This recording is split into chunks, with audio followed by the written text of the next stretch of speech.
I always thought I'd have it all. A big house, a dependable husband, loving kids, and a kind-hearted mother-in-law. I'm Lilu, a stay-at-home mom. I married Eden, my college sweetheart. We knew going in that we'd be living with his parents. But then my mother-in-law passed away with death, and my mother-in-law's health deteriorated. We had to sell their property to settle those debts. Eden has a sister, but we kept 80% of the money from the sale to take care of my mother-in-law. So we built a 5-bedroom house for us, our 2 kids, and my mother-in-law. I'm sorry you've had to go through all this trouble for me. Taking care of my bedridden mother-in-law was challenging, but her gratitude made it bearable. Thanks for always being there. Why don't you take some time off today? I'll take over. Eden also pitches in with housework and childcare, which gives me some time to myself. Then one day, my divorced sister-in-law moved in. She had been living with a guy who had a gambling problem. He'd borrow money from people and let them take advantage of her.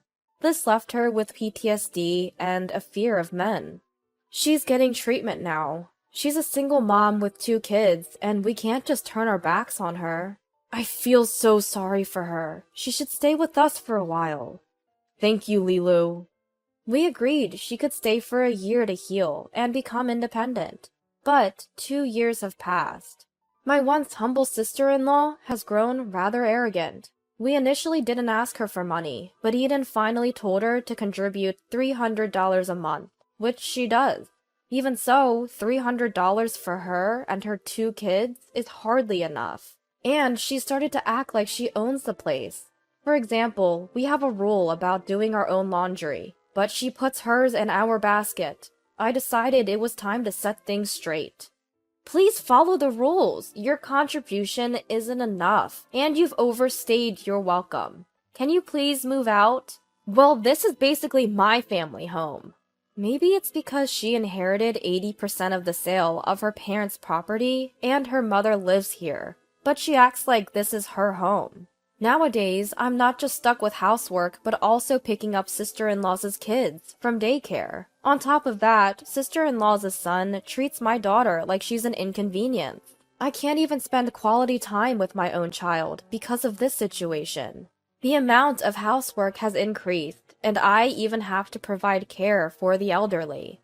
The comment that surprised me the most was, "You're amazing for even handling their bathroom needs. I couldn't do it." I'm honestly at my limit.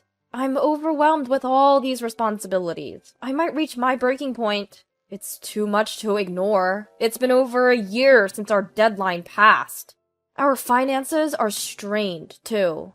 I've repeatedly told her to leave, but it hasn't had any impact. I'll have a talk with her as well. Thank you. From the next day on, I ignore sister-in-law family's laundry. Feeling a bit guilty, I also start making smaller portions for meals and even add less care into it. What the heck? Why is there so little food? We're barely getting rent from you, so I'm cutting back. Sister-in-law complained to Eden. Eden, don't you think this is horrible?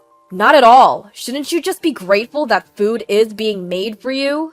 Over time, things revert back to the way they were. Lilu, can you do this for me? Sis, become independent. Do it yourself. Don't rely on Lilu. If you won't do your part, leave. I do contribute to the household expenses, so what's the big deal? No way that covers it. If you want to stay, you need to ask my wife to extend your stay and contribute a reasonable amount. Sister-in-law left for her part-time job without saying a word. I'm sorry, Lilu. Can we talk a little now?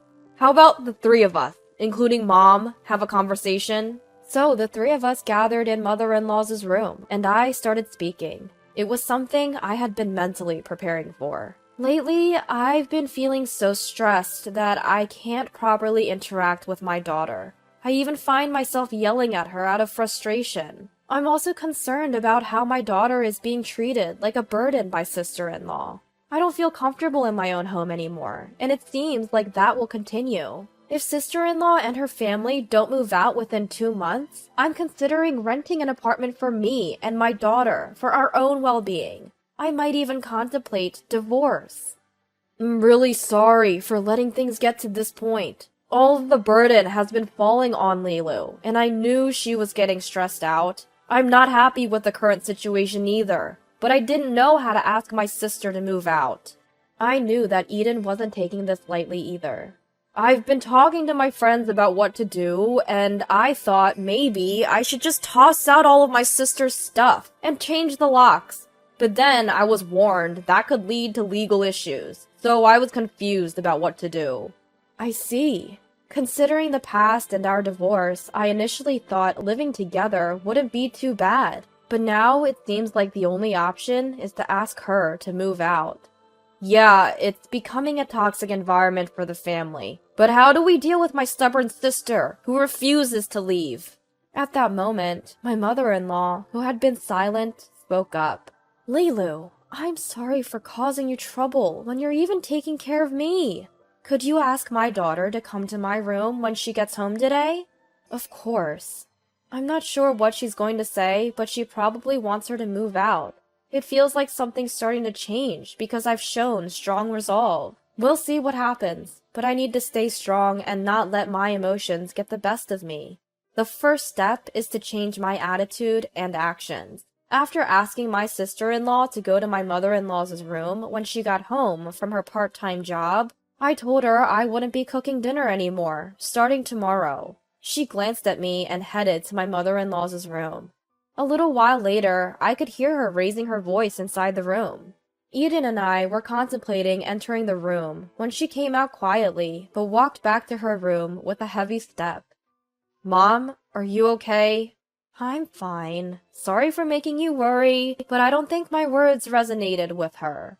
I don't think that's true. I'm sure she's got something to think about. Let's take this opportunity to cooperate as a trio.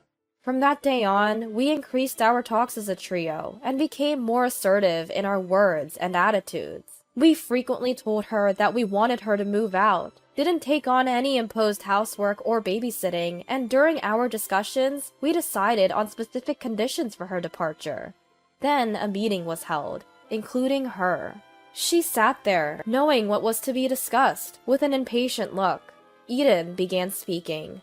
Sis, we've told you repeatedly that we've reached our limit. Our finances are strained. Please leave within a month. A month? That's impossible. How long do you think we've waited? Fine, I'll increase the living expenses to $500. That should be enough, right? She looked like she couldn't care less. No, it's not nearly enough. Like I've said before, if you want to stay here, first agree to our terms, and then apologize to Lilu for causing her trouble. This isn't your home. It's the home of me, Lilu, and our children. Let's make that clear, so there's no misunderstanding. What? Isn't that too harsh? You think you're having it tough? We've been covering your daycare costs for Lilu for a whole year, and you still want to milk us for more? Fine, let me ask you this. If $500 isn't enough, how much would make you happy? Sister-in-law still won't back down. How can she say this stuff with a straight face? To be frank, even if you were to start helping around the house, $500 is nowhere near enough if you're going to continue freeloading. We'd need at least $1,000. You're scamming us. I nearly blurted out, that's rich coming from you. If you don't move out within a month, we'll consider legal action. We don't care where you go, but you've been warned. You need to be out in a month. Finally, it seemed Eden's words hit home. Sister-in-law was silent for a moment and then caved in. Fine, I get it. Are you sure? I'll start looking for a place tomorrow. If you don't move out, we'll put your stuff outside and change the locks. Sister-in-law nodded and hurried out of the room. After that, Eden took a hard line. If he came home and found sister-in-law there, he'd throw her and her stuff out, only for her to sneak back in. We started charging her for using our amenities, like the toilet, shower, kitchen, water, and TV. If her kid ever wronged our daughter, we'd lock her kid out on the balcony. Even my normally calm mother-in-law was yelling at her to leave. Eventually, sister-in-law stopped asking me for favors and quickly found a place to move, perhaps due to the hostile environment. Considering what her ex-husband did to her, it's hard not to sympathize. But isn't standing on her own 2 feet the best thing for her? I was relieved. Then she finally moved out just before the deadline. But that relief was short-lived. A week after she left, an unexpected turn of events took place. Sister-in-law collapsed due to mental health issues. Being alone with her child seemed to have triggered past traumas. Doctors said it's risky for her to live alone with her child. Though sister-in-law acknowledged that her eviction was a result of her own actions, she still wished for a life of dependency, like before her marriage. Is it cold of me to think that her character, one of dependence on others, was the root cause of her collapse? Since sister-in-law's collapse, Eden and mother-in-law have had several discussions. Seeing them like this makes me anxious. Am I being left out of the loop, despite being the one burdened the most? Depending on how things go, I might need to think about my next moves. If we end up taking sister-in-law back, should we consider a trial cohabitation, or even think about divorce? While I've been thrown for a loop by this situation, Eden seems to be in disarray as well. I'm really sorry, Lilu. Can you give me a couple days to sort things out? Sure, I'm confused too. Let's both take some time to think. Eventually, I joined the discussion once we had both calmed down. I hope they don't think it's up to me to put up with this situation alone. While that did cross my mind, Eden seemed deeply engaged in conversation with a doctor, discussing options for a scenario that would work for everyone, including his sister-in-law. He doesn't seem eager to back out. I made it clear that even short-term cohabitation is out of the question for me. Finally, Eden and his mother-in-law proposed. Could we have sister-in-law stay at the house until the end of the year? It's July now. That's a whole 5 months away. According to Eden, he did check with social services about available shelter for mothers and children, an option the doctor also suggested. However, immediate placement isn't possible. Because she has family, her case isn't considered urgent, so priority placement isn't an option either. But if the doctor says it's unsafe for her to live alone with her kids, what can we do but wait for shelter availability? Leaving her be and then being held responsible is also problematic. The shelter seems to be the best option. I worry, however, that if we allow her back, even temporarily, sister-in-law might take advantage and overstay. Truth be told, she did manage to move out last time within the deadline, but even though she was ready to move, she kept dragging her feet, not budging until the very last moment. Considering that, it might be tough to get her to leave again. Look, my sister is in a tough situation. Lilu, you've been more than generous, and for her to repay us this way, she's not my sister anymore. Next time, she'll have to leave, and the shelter should alleviate most concerns. Eden laid out conditions until she can enter the shelter. Sister-in-law will handle all cleaning and post-meal chores, help mother-in-law with her nighttime needs and bath. She will pay combined rent and food cost of $800. We won't take care of sister-in-law's kids at all. I wonder if these terms are even feasible. Will they hold up? Concerns remain, but we call sister-in-law to discuss the shelter. The doctor also thinks it's best for you to go to the shelter and aim for independence. If you're worried about living alone with your kids, it's a good option. I thoroughly explained the shelter, thinking sister-in-law would agree. Instead, she objected. No way. Apparently, she dislikes that the individual rooms in the shelter don't have baths, and she doesn't want to share washing machines. Eden was furious. You're in no position to be picky. You can't stay here, so be grateful for a good solution that lets you live decently. But I still don't like it. At this rate, she'll keep complaining and stay put. Eden says he'll make sure she goes to the shelter, but isn't he underestimating the burden this will place on me? I get that he's not doing anything, and I know there are no other options left, but I can't take it anymore.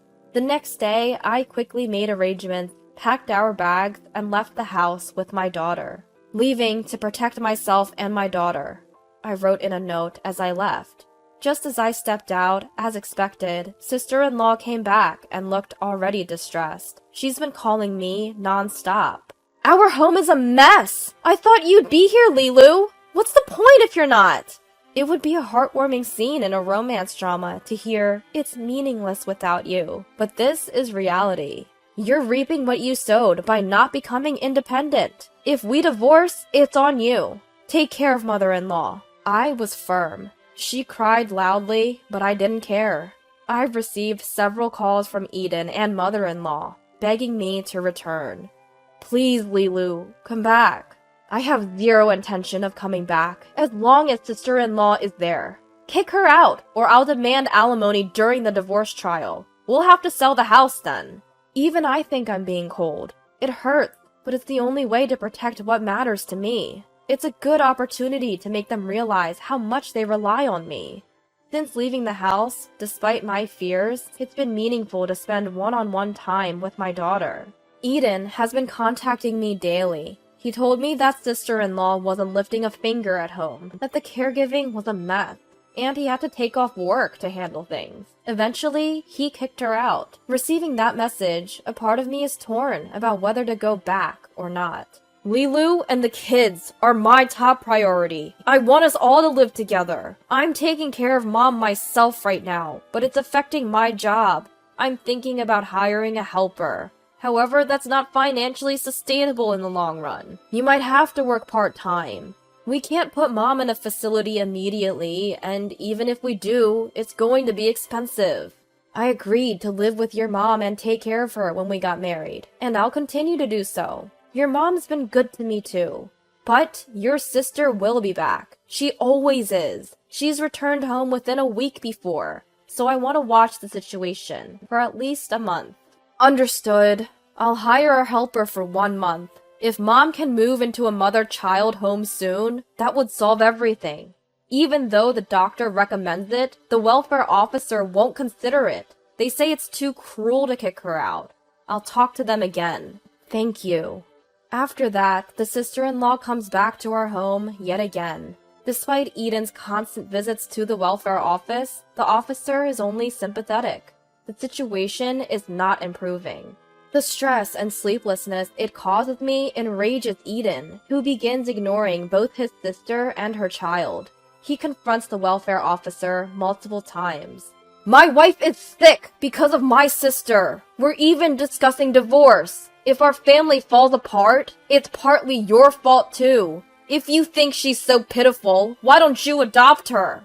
Between the stress about his sister, the uproar, the fatigue from a busy work period, and caregiving, Eden ends up in the hospital with a stomach ulcer. Although both of us collapsing secured a spot in the home, the sister-in-law starts complaining again. Seeing this, the mother-in-law spoke up. Why are you still here? You're still being allowed to stay, given the circumstances?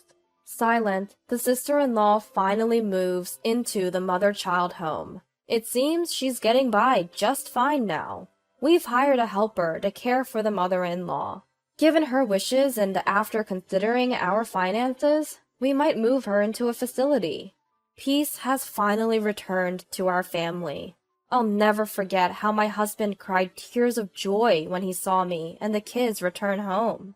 I pray that my sister-in-law finds her own path and that we can continue to build such a family.